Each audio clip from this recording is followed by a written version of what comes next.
Ladies and gentlemen, get ready to embark on a journey like no other.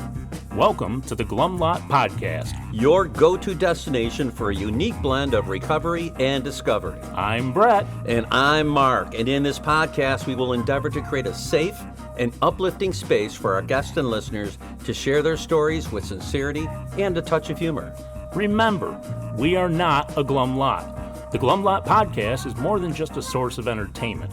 It's a beacon of hope, proving that even in the darkest moments, recovery is possible. Every story we share carries the power to inspire positive change. So buckle up, get ready to listen, and join us in discovering the strength that lies within every individual's journey. This is the Glum Lot Podcast, where humor meets hope. Well, hello, Brett. Well, hello, Mark. Well, we are on episode 101. Yeah. 101. And I just wanted to share a few stats I just took a look at before preparing for today's show. And they are as follows. We are on episode 101. We started on March 5th, 2024 with our first episode with Maddie Y. Year and a half. Which is still the most downloaded episode, number one. Guess what's number two? The second one. No. Kevin C. Oh, yeah. I Kevin believe C. That. I believe that. I was surprised. Yeah. We are downloaded in 53 countries now. That's impressive. We have 18,000 downloads. Okay. And we also have 12,000 unique listeners. Oh, that's even better. I like that stat, right? That means 12,000 different people have listened. And some of the countries that I saw were like baffling. Turkey. Well, of course. Of course. I think it makes sense. Ukraine. Yes. Yeah, they probably use it over there. Holy shit. Those are my friends. But a lot of like really small, there was 2 countries that I've never even heard of. But that's pretty cool. It really is. And I guess cool. English is really spoken in Everywhere. most places. Yeah, so absolutely. That makes a lot of sense. So congratulations on episode 101. That's to awesome. You, sir. That's awesome. And to you as well. Oh, well, yeah. So what's on your mind today? Well, first of all, I just want to tell everybody, this few months has been a challenge for the two of us, right? I broke some ribs, and Mark just had some shoulder surgery. And Mark he's ate some recovering ribs. from. Yeah, right. So, but we're looking forward to getting back into a regular cadence here again soon. So, thank you for sticking by us during these times. We're old. And these things happen. Right. To Shit old happens, people, right? For sure. So, what's on my mind? The other day, Saturday, it was. If you're wondering what day, because it doesn't matter. But anyways, I got a phone call while I was getting an oil change, and it was an individual that was really, really struggling. And this is somebody that I've kind of been talking with, and I'm not giving anything away, but just still hanging on to something. Okay. Right? And something that I can get caught up in a lot of times is being very, very sympathetic, but also in the back of my mind saying, he ain't going to make it.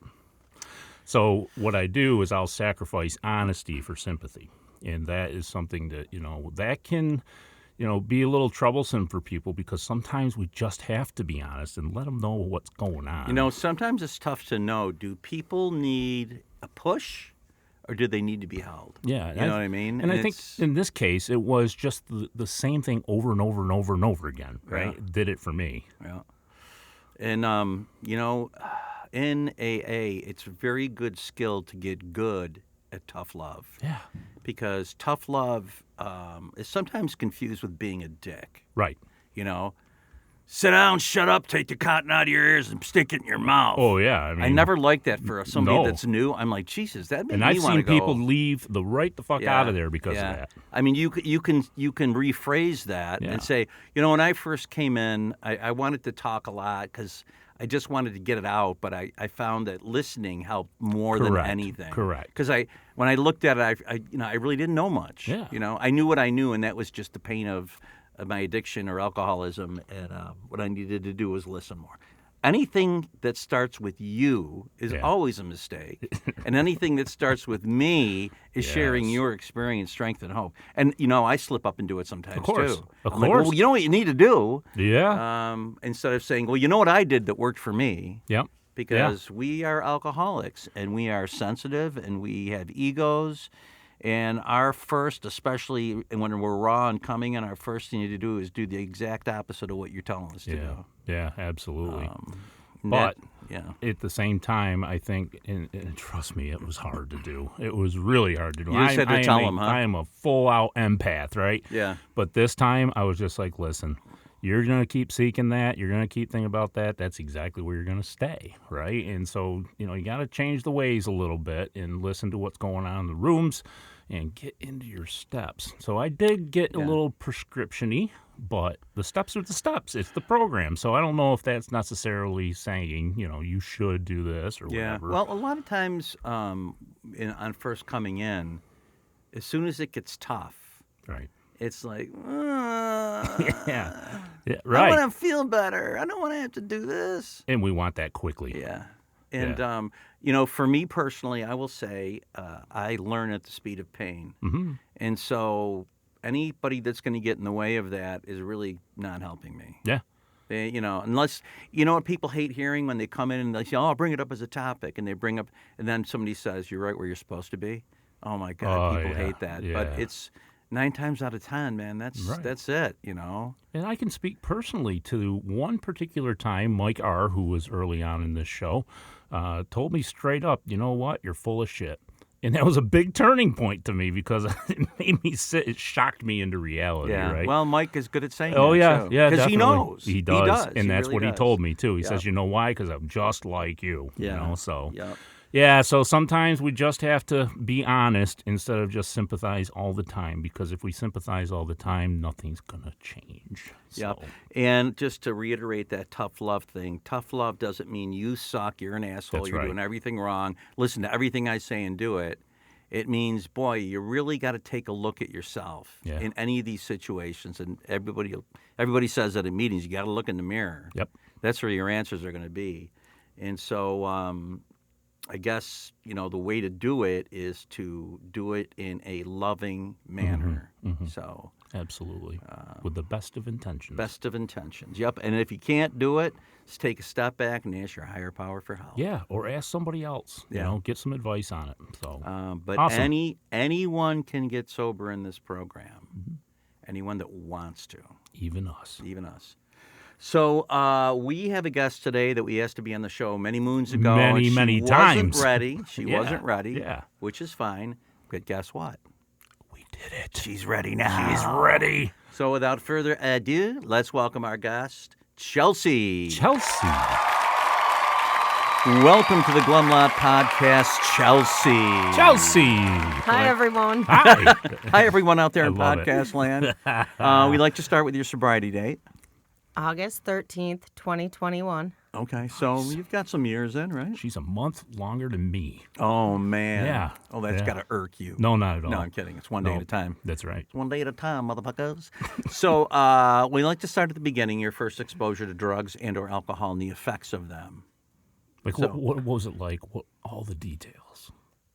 Well, I grew up in an alcoholic household, so, alcohol was always around me, but the first time that I drank, I was 12. It was right before I turned 13. Things weren't going great at home, and I was looking, to get out of myself and started hanging out with the wrong crowd and had a friend who had older friends. Mm-hmm. And then, one night I had my first drink. What was it? Oh, I don't even remember. Well, beer, liquor. I don't remember. Something shitty. Some kind of alcohol. So what you're saying is it was that good. Yeah. Don't remember. And I smoked weed that first time, Ooh, too. Sweet. The same night? Yes. Damn. Did you catch a buzz? I just know I was out of it. Okay. I was really out of it. All right. And so from there, was it like, that was kind of cool, and I hung with some cool people, and I want to do that again? Well, my first experience wasn't that great because the older friend of mine had an older boyfriend who had older friends that took advantage of the situation. So that just... How old were you at the time? 12. Oh, right my God. before my 13th birthday. Yeah. Okay. That was the first time I smoked pot when I was 12. Yeah. Yeah, my older brother. Yep. They'll do that to you. So So there was some repercussions from day one then, really, right? Yes. And so did that make you reticent to try to drink or smoke dope again? Well, yeah, after that, I didn't care about anything anymore, and all I wanted to do was just kind of run away from everything, not deal with anything. Mm-hmm. And so do you remember what it felt like to catch a buzz? Yes. And that relief, right? Yes. Did you have a lot of inner anxiety and maybe some depression at that point in your life, do you think? Yes, definitely. Yeah. And so I know for me, it's like when I first fell in love with alcohol, it wasn't the alcohol, it was the feeling. I fell in love with the feeling. And people that understood me, and Yeah, I was around people who were the same. We find our people very quickly, and our people find us. And then it becomes kind of a lifestyle. And then it's like, hey, what are we going to do tonight? Well, I can get some of this. We can go to this guy, you know what I mean? And it becomes just what you do. It becomes your vocation when you're in school. So did this affect your grades in school, your schooling at all? Well, after that happened, I was just off the hook, and I started skipping school and, getting in trouble, doing just stupid things to get in trouble and being in school suspension and stuff like that. And I started running away, and then I went to live with my father in a different town. So once I had moved there, I had settled down a bit. I was doing my schoolwork and doing all that, but I was still going out. And again, I had an older friend. Right. So I was in middle school going to high school parties, drinking. So your parents split, Yep. right? Your home life is kind of screwed up. And Better you find with drugs Dad. and alcohol, and you find that element of people. Yeah. You fall in with them. It starts to affect your life. You take the geographic cure and move in with your dad. Different school? Yes. Okay. Different school, different people. Yep. Do you find your people quickly?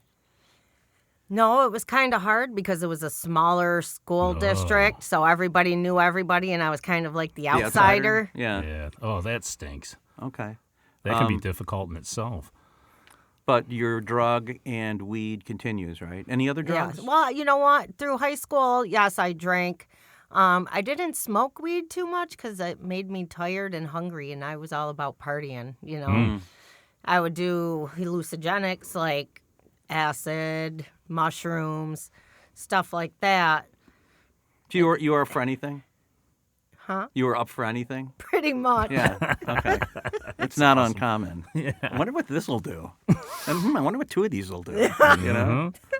So this continues throughout high school and middle school and high school? Yep. Do you end up graduating high school? Well, yeah. I ended up on the honor roll. I was. Holy Here shit. we are again. See? We're not stupid We're people. smart people. Yeah. I went to a vocational school and I got my teacher's assistant certification. Wow. And I did go to college, to a community college around here. My plan was to go there for a couple years and transfer. But then due to partying, and I did well in college too, but due to partying, I ended up dropping out. Same. Was it mostly alcohol? At that point, I had found cocaine. Like snorting coke or smoking?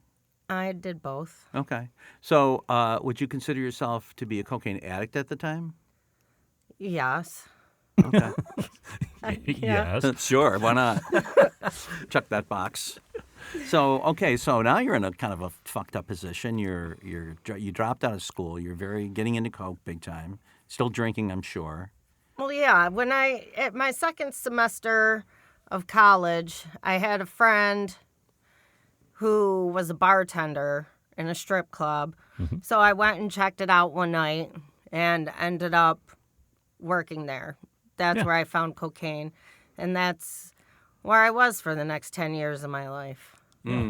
So that lifestyle really sucks you in, right? It really does. Yeah. The lifestyle itself is Like addictive. the money's good. Oh, heck yeah. The money, the attention, You're just getting Yeah, your true. ego, you The know. drugs. Right.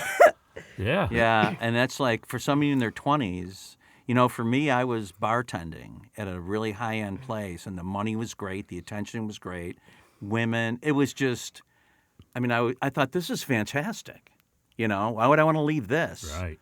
And then it's fantastic until it's not, and when it's not, it's really not. And so that portion of your life, were there any legal ramifications during that span? Well, I mean, the first time I got in trouble with alcohol, I was 16, and there was a bar that would let underage kids in all the time, and the cops would raid it. And the cops came in, and they would just grab kids and bring them out, and I was one of them one night. And so they put me in the cop car, gave me a ticket, and let me go. And then my senior year of high school, I got my first DWI. So I spent pretty much my whole senior year going to outpatient counseling 3 times a week. Ooh, let's talk about that. yeah. So now your father was in AA, right? Yes. He was sober. Yes. How old were you when he got sober? 12. Okay. So that's funny because you're taking your first drink and your first He weed. quit and I started. Holy shit. You're like, I got it from here, Dad. I'll pick up where you left So off. he obviously recognizes this behavior in Yes. you. Does he talk to you about Alcoholics Anonymous? Well, I was, like I said, I was running away and I was acting crazy. We went on a trip, and I would lie about my age. I was 13 at the time, but I could tell people I was 16 and nobody doubted it. So I was getting drunk every night that we were down there, and he'd find me passed out. And so he knew. And then it was after that we came back and I was running away. And he knew. And he brought me to my first AA meeting when I was 13. What was that like? God, as a 13-year-old. Yeah, like did you want to go? I don't remember so much if I Yeah. wanted to go or not. I remember the whole time crying. Like I already knew. So That- you were in some pain? Oh, yeah. Yeah. I was in a lot of pain. And that was a lot of the reason why I think I was drinking was to Just to numb all escape that all that. pain. Yeah. So you go to this first meeting. You tell them it's your first meeting? Well, yeah, I'm sure they knew. So they corner you. Anybody talk about going to meetings or sponsorship or? No. Okay. Do you just one and done? Probably No, felt- my dad brought me to multiple meetings. I went to a dance. Oh, look at you. There's actually You went to another. a hoedown. Yeah, another girl actually in the program that was 13, Oh, my gosh. and we went trick or treating together that year. Holy shit. When I first came in, I wasn't trick-or-treating. like Alateen was like a thing. Right. No, And true. I haven't heard anything about it in a long time. I was just thinking, I've never even seen a 13-year-old in. Yeah, right? Alateen was No wonder nobody like talked to her a because she was thing. 13. I had gone to an Alateen meeting Did you? before. Okay. My Yeah. mom went to Al-Anon, and actually when I was younger, she would take me and my little sister to counseling. It was like group counseling, and there was other kids there that were children of alcoholics. The kids would be in the room with the therapist, and then we'd come out and sit in the waiting room, and then the moms would all go in with the therapist. Right. So in your formative teen years, you were really exposed a lot to recovery. Yes. And you weren't ready, obviously. Both sides No. of it, though, right? Because I imagine you were at the youth side of things because Well, yeah, of I your dad's remember- alcoholism, right? And that's why your mom brought you.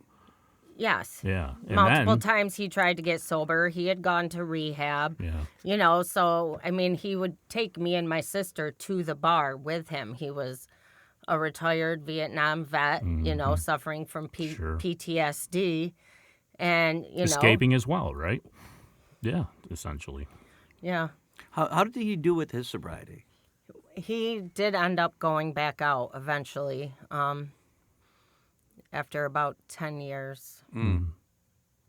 So you're in your 20s. You're working as a dancer. Mm-hmm. You're living the nightlife. A lot of coke, Yep. right? Dudes, Well- crazy lifestyle. At that time, I was 19, And I had met an older guy. He sold cocaine. And we ended up being together for a few years. And I had my first son when I was 21. And it was with him that I put myself in rehab because I couldn't stay away from it. It was there. It was in the house. Sure. All around. So I wasn't going to do that to my baby. So that was... So that was a turning point for that. Yes, Yeah. and I did stay sober. After the rehab, I went to outpatient until I had them, and then, everything was back on. So were you like, it's funny, but we've had women on. Women can stay clean for 9 months. Yeah. It's like they put that up and they're like, I'm not doing any of this shit. But as soon as that pregnancy is over, they're like, well, and then it's out. But so, sorry. Anything else besides coke, drinking, and like anything that came down the pike, you'd be like, yeah, whatever, let's do it. I mean, I never got into pills or heroin or anything like Thank that. God. Mm-hmm. But living with a coke dealer, holy shit, you're not getting out of that. It's always in your face, right? Yeah. Okay. So anything along these, you say you roughly 10 years you were doing this, living in this lifestyle, right? Some yes. with him. Some with him until I broke up with him and then got with my my ex-husband now, but husband-to-be at the time, I guess. Okay. Was he a stable force in your life? No. Oh, Jesus. The face. What's funny, though? No. I'll tell you something funny. My sponsor always said this. Even when we were sober, my sponsor said this. Put me in a room with 100 women. I guarantee you within 5 minutes I'll be talking to the sickest one. And it's so fucking true. Yeah, right. It's like we really seek that chaos out. Mm-hmm. And they're like, this guy's great, because he's just like we're living. Ah! So you get together with this guy, and you live with him too? Actually, yes. We got together and we had our own apartment together within 3 weeks. Is he using too? Yes. We were drinking nightly, doing cocaine. And we did get into a pretty bad place over the next couple years. Due to that. Yeah. The lifestyle. We made good money, but we were, going through it as fast as we made it. Sure. He ended up having to sell, his classic car, ended up filing bankruptcy.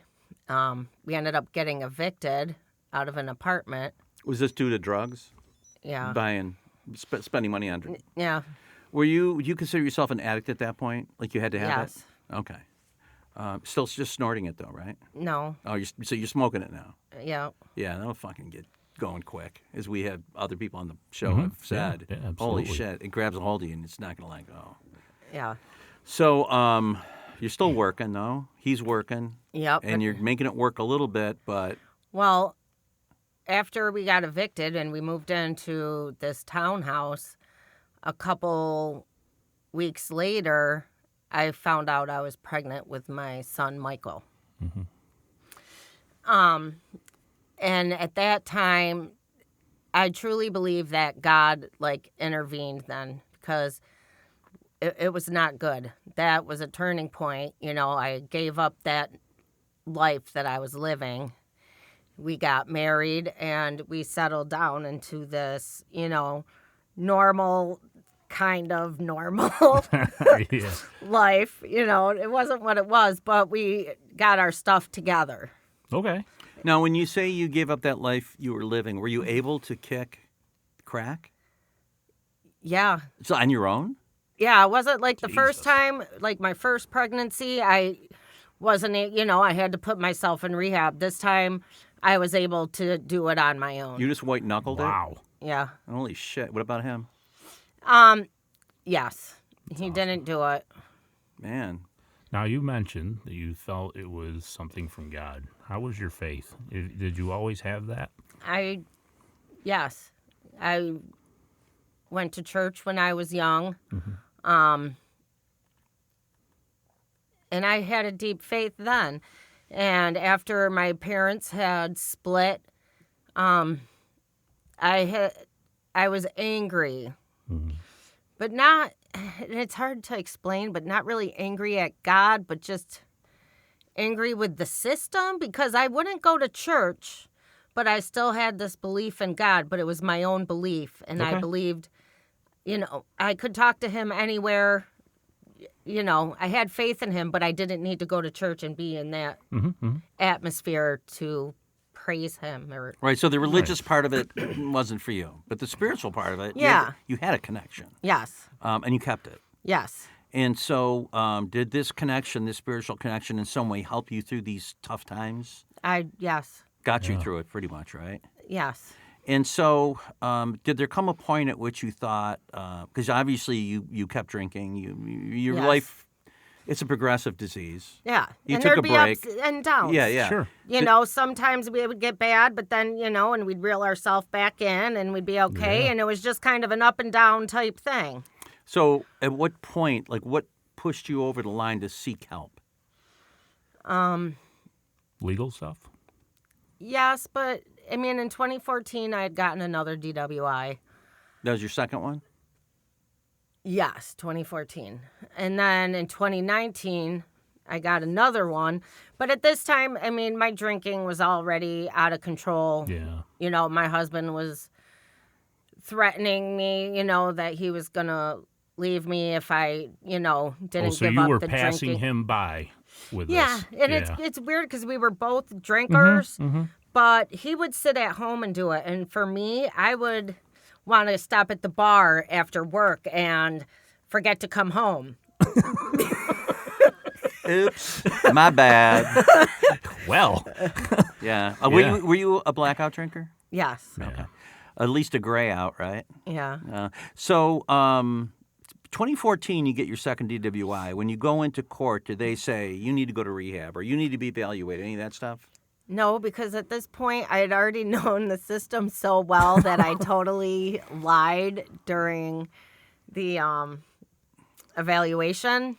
Like, the guy asked, I told him I did coke 3 times, and I hated it.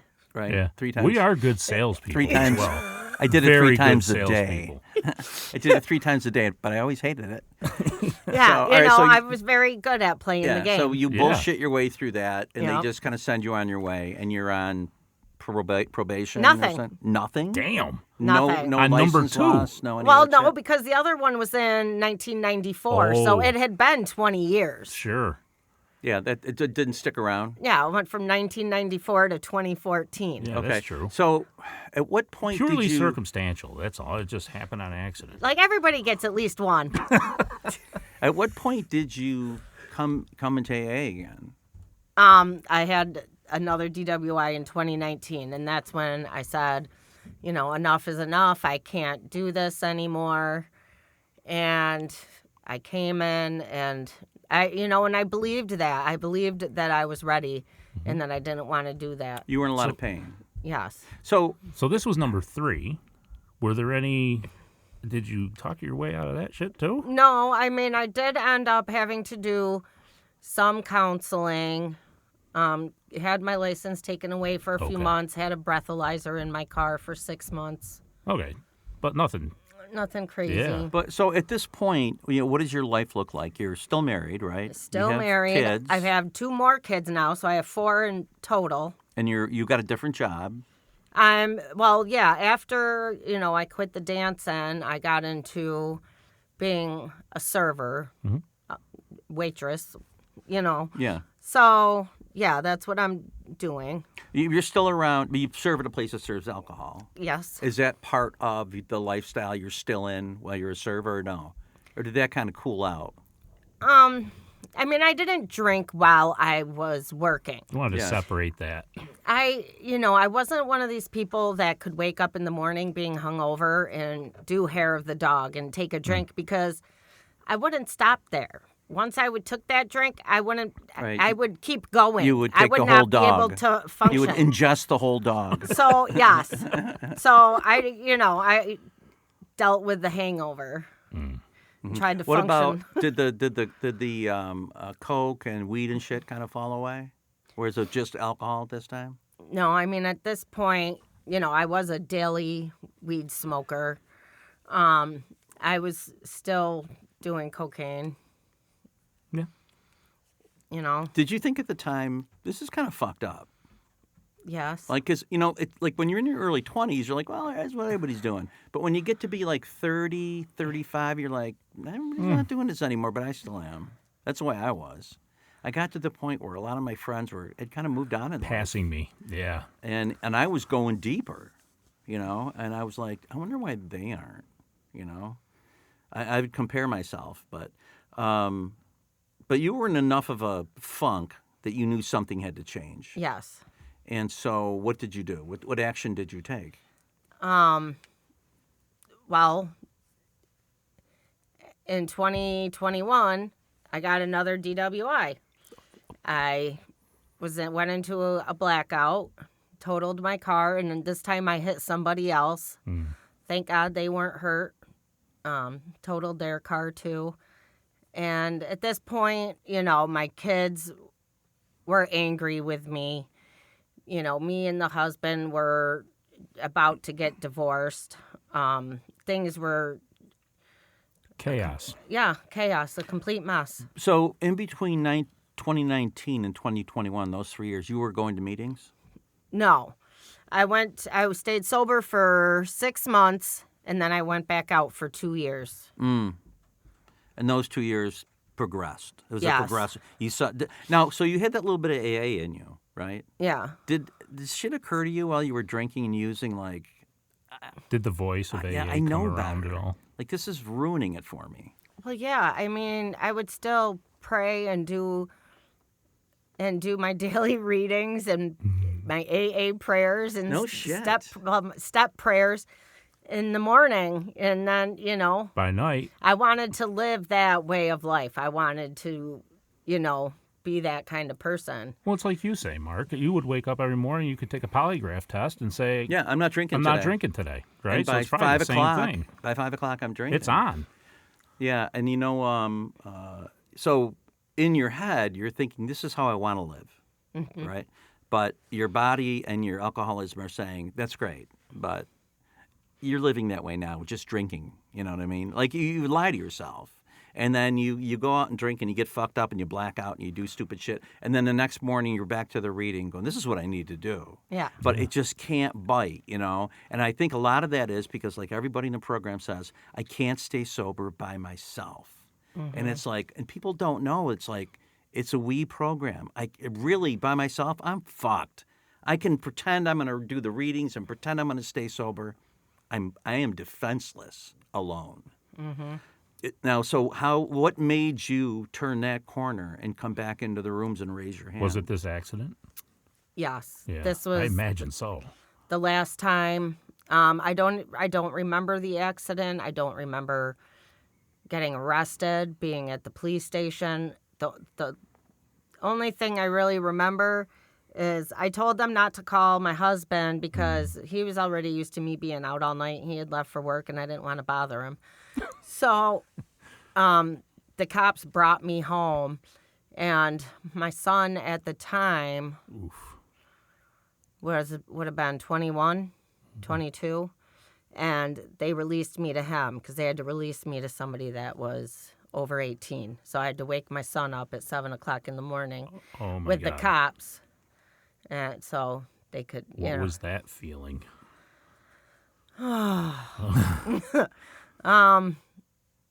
shame, guilt, Yeah. disgust. How did your son take it? Was he pissed off or? I think at this point he was not my husband's. I had him in the previous relationship, and then I had 3 with the husband.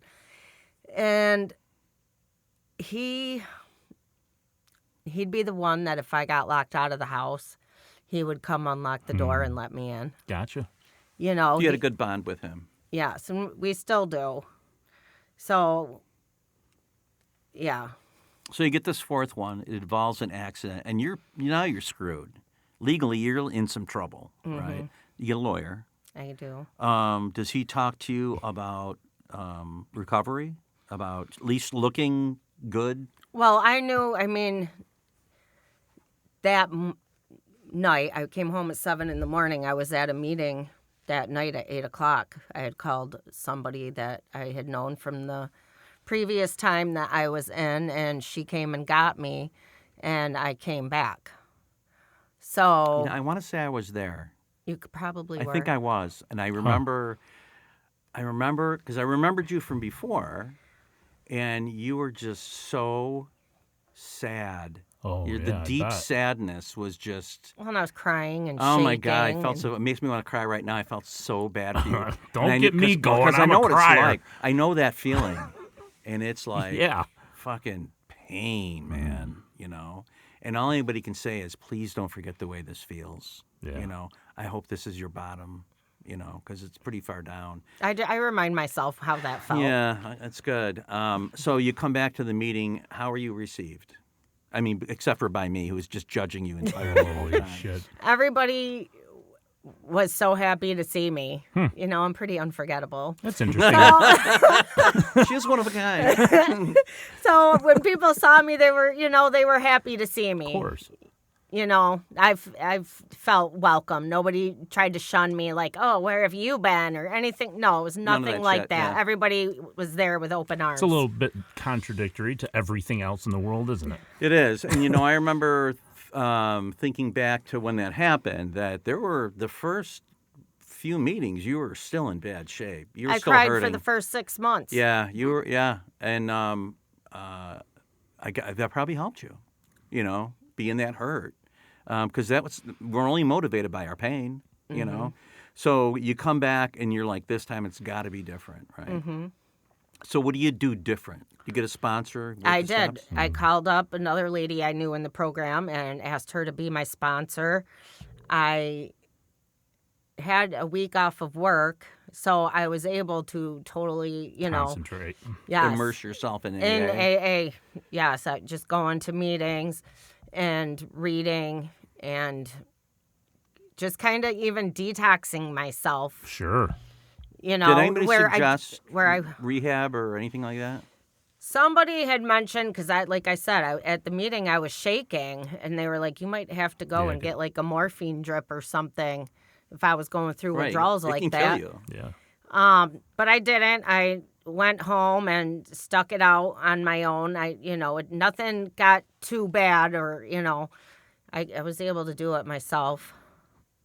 So, but I'm glad I had that time, because if I had had to go to work where I was around alcohol, I don't know if I could have said no. The obsession Yeah. would I take think over. that week, made Yeah. a big difference. We're still early on, even in pain, we're still defenseless, really. So it is good to get that clean separation from it for a while. That's why I think rehab's such a good jumpstart for some people, even though they don't always take advantage of it. So you're out of work for a week. You immerse yourself in AA. You get a sponsor. You start some doing the reading. readings again. You've been doing those readings all along. Yeah. In your mind and in your gut, are you like, I gotta surrender 100%, or I am fucking done? Yes. What did that feel like to you? Did you have a sense of desperation? Yeah, I was desperate. I was going to lose everything. And if I didn't get it together, I was on a really bad path. Again, I was asking God, begging God to help me. And if that didn't happen when it did, I was going down a really bad path. Just even that last couple weeks that I was drinking, I was introduced to a new drug that, could have gotten really bad. So I believe, again, God intervened and was like, enough is enough. So you had tried this drug? Yes. Oh, okay. And man, you were able to just not move forward with that. Yeah. Huh. I always I always wonder, particularly after someone in AA doesn't make it, Yeah. like what is the delineating factor for those who get it and those who don't? Because there are a lot of people that would have come back like you did and gone back out and died or been in jail or would stay out for 10 more years of a living hell. And it's like, I don't know what that magic bullet is other than, they say, the grace of God. Or for some reason, we're getting a break. We're going to this is going to be put in front of us. And there's something inside us that makes us grasp onto it. And I think it's even more remarkable. Not a lot of people have. Well, I think it's even more remarkable because you were introduced right before you were at your, completely giving in to AA. Right before that, you were introduced something that was really going to take it all the way. Yeah. All the time. And you were still able to even get past that. I mean, Right. I'm assuming I understand what that drug is, right? And that thing could have just solved all your problems. But you decided to go a different route. And Drugs you are want bad to talk and about good. divine. Holy shit. Yeah. And I remember, I don't want to tell your story, but I remember your when you were in a meeting, you were talking about that last night, about just how totally fucked up that night was. Yeah. And you talked about like meeting some new people and just how everything was going wrong. You don't remember most of it and all that shit. And then the next day you're like, what happened? How did this happen? You know what I mean? Yeah. It's like baffling. Yeah. So you get back on the path. Mm-hmm. And during that first few months, any scares, any close calls, any close to going out or anything like that? Or did you just really stay close? I really stayed close. I made sure they were doing a lot of Zoom meetings now. So in the morning, I would get on first thing and do a Zoom meeting. And then at night, I would do an in-person meeting. If I wasn't working, I would be reading something, whether it was the big book or any other kind of, sobriety text. I totally immersed myself into it. And one of the biggest, things is that I don't want to die. I could have died that night. Mm-hmm. I could have killed somebody else that night. True. And 4 months prior to this, my stepdaughter's mother had passed away from an overdose. And that really hit me hard. Seeing her go through that pain, I don't want to put my children through that pain. Mm-hmm. How did your spiritual program develop from that first meeting back in 2021? Because I know that's a big part of your story, right? The spiritual part of your program. Yes. And the practices, the daily practices. Can you talk a little bit about that? Well, I started doing a lot of different things to try to figure out my way. I started to meditate, and I would do these guided meditations that I would find online, to try to quiet my mind because there was so much chaos going on in there that it was just deafening, So I would try to do that. I started doing these daily affirmations, another app I found online, just to try to get some positivity going through my brain. Act as if, right? Act as if things are going to get better and tell yourself that, every day. I was doing things like physically trying to, either work out or do yoga, keeping my body active because that, is a great stress reliever. And always something that I enjoyed to do. So. And you joined a home group. I did. And you became a regular at the meetings. Yes. 4 or 5 a week, or? At that time, I was going every day. Okay, every day I went at night. every and doing day. Zoom too in the morning. Every day, Zoom in the morning, in person at night. I would fight with my husband because he wanted me to be home, but I couldn't. Like, I could not Yeah. sit home. I had to go to a Yeah. meeting because if I didn't, I felt like I was, Doomed. I just couldn't sit there. I had to go and like get my medicine. Yeah, and you know what? Somebody brought this up at a meeting the other day, but it's like we take away the drugs and alcohol in early sobriety, and we are still not comfortable in our own skin. Mm-hmm. And boy, meetings go a long way to kind of get you through that. A you know what temporary I mean? reprieve. It right? is, yeah. And the other things, and phone calls, and a sponsor, and working stops, and all that shit. Yeah.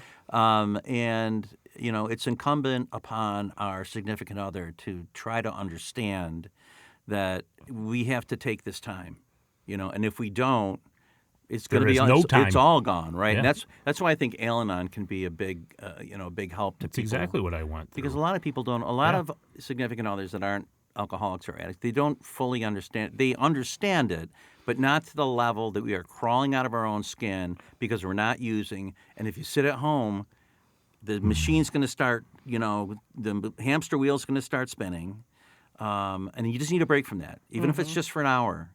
And then you get home, you go to sleep, and get up and do it again. And early on, that's tough. And it sounds like you were motivated to do what it took Yes. because you know yourself.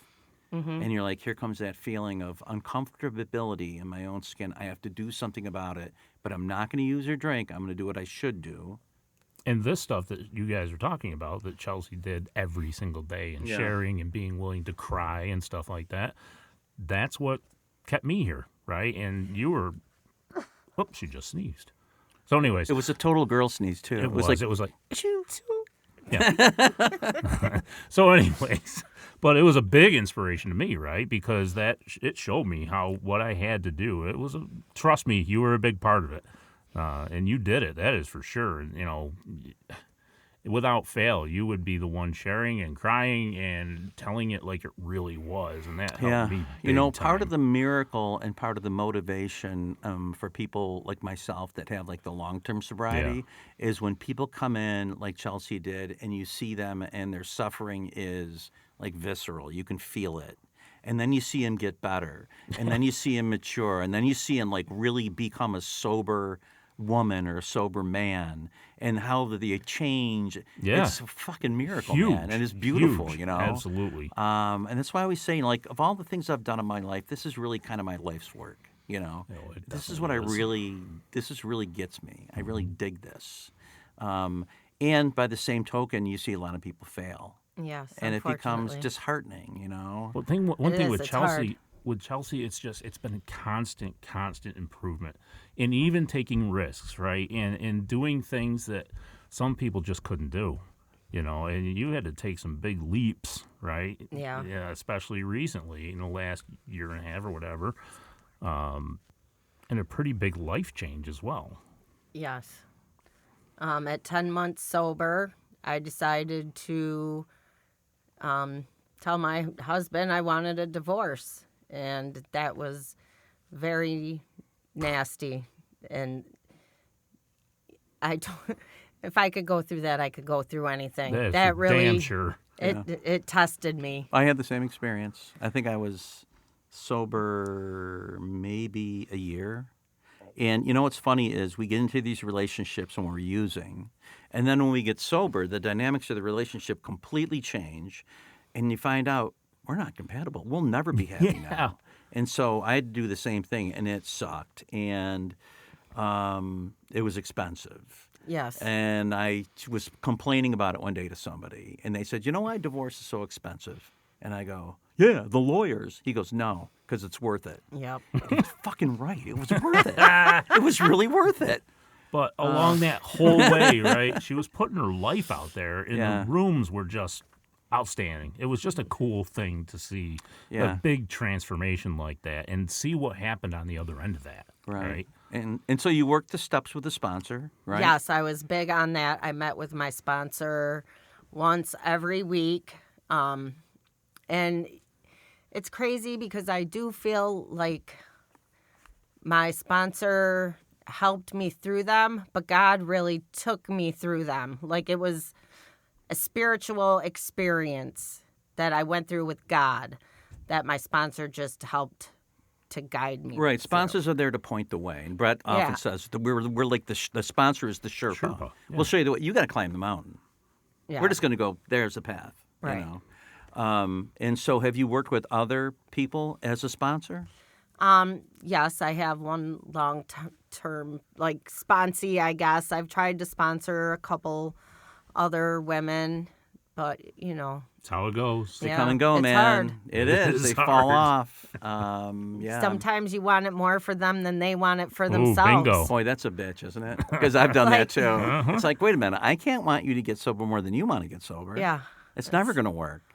And so I've you've had done to let go. Yeah. You You, know, want to and- just do it for them. Right. Right. And then you figure, you know, this whole let go and let God thing, you know, that's between them and their higher power. I'm here, you know. Yeah. And have you ever gotten drunk calls? I have, not by a sponsee, but another woman in the program that. Oh, you know what I wanted to ask you about? Family, because you've talked about this before. Family in your life that is struggling and what we can or cannot do for them. Yes. You know, my son was a heroin addict at college, and I was able to put him in the program, but I could not get him clean. He had to do that, and he did. I was very fortunate, but a lot of us have that in our lives because it is kind of a family or a genetic, you know, Yes. kind of thing. So, any experiences with that you can share?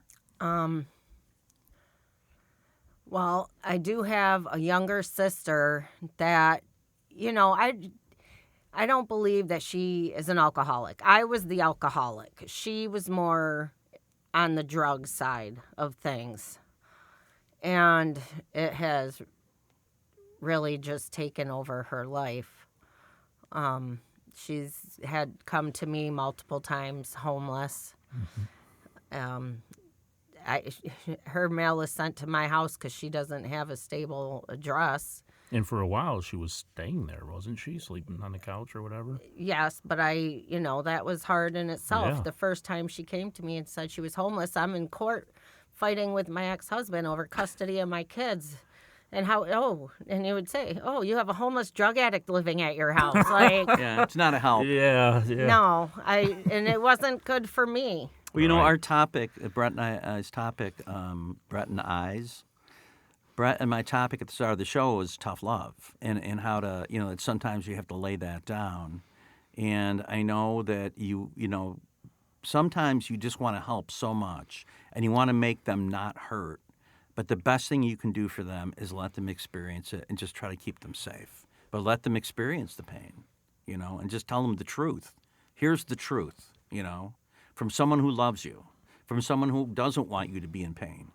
But it's like we're obligated to tell them the truth so that they can find help themselves. And we don't feel the pain. I had gotten her into rehab before. I brought her to her first meeting. I have her phone number so that if I need to, I can get a hold of her to bring her mail, or So when I do, I'll always grab some food and bring it to her and give her stuff and let her know I love her and I'm here. But I can't have that in my life. Right. And sometimes, you know, you're being the example. Of course, we all want it to happen in a week, but sometimes it takes years, you know. And just let them know I am sober. I am here to help you, but I can't do a damn thing for you until you want it to happen. Yeah. When And- she's ready, I'll right, be here. and just hope that eventually they make the same connection you did, and the grace of their higher power moves them Yeah. to reach out. You know, that's really all you can do. Yeah. And it sucks, but that's the nature of this disease, you know. So on that happy note, So what's life like now? Things are great.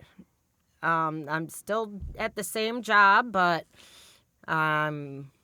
started going to the gym and working out and found my love in that. So I've just started to follow another career path in that. Not so much for a full-time thing, but as a hobby and as something that I love to do.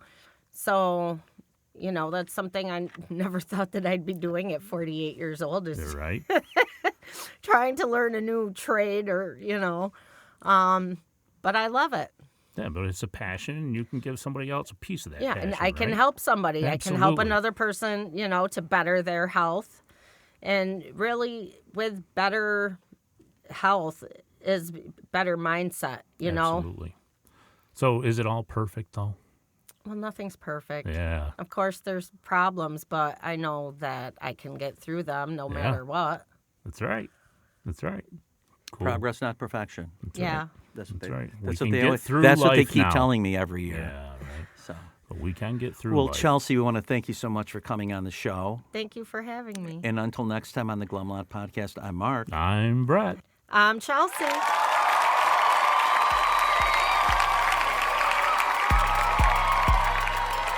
As we wrap up another episode of the Glum Lot Podcast, we want to extend our heartfelt gratitude to each and every one of you who tuned in today.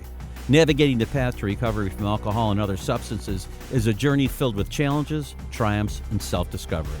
Remember, we're not affiliated with Alcoholics Anonymous, but we're here to provide a safe space for open conversations about the complexities of recovery. Your stories, courage, and resilience inspire us and our listeners alike. If you or someone you know is on the transformative journey, know that you're not alone. Join us next time as we continue to explore the diverse facets of recovery.